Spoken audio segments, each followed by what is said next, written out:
बिस्मिल्लाहिर्रहमानिर्रहीम। अस्सलाम वालेकुम दोस्तों, ये छोटी सी वीडियो है लेकिन है बड़ी काम की।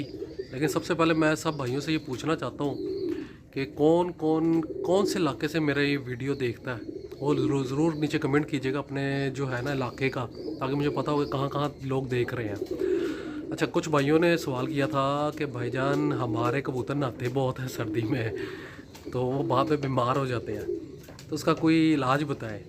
भैया नहाना जो है ना ठीक है, नहाने दें कबूतरों को, अच्छी बात है। इन दोनों जो नज़ले ज़ुकाम के जो जरासीम होते हैं वो साफ़ हो जाएंगे।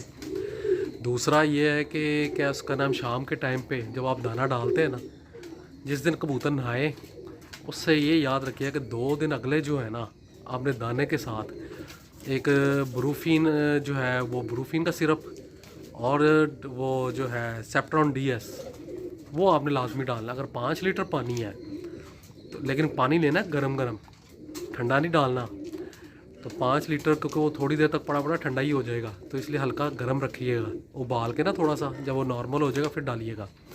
उसमें आपने, अगर 5 लीटर पानी है उसमें आपने ना 3 ढकने से ब्रूफिन के और 3 सेप्ट्रॉन DS के डाल देने हैं।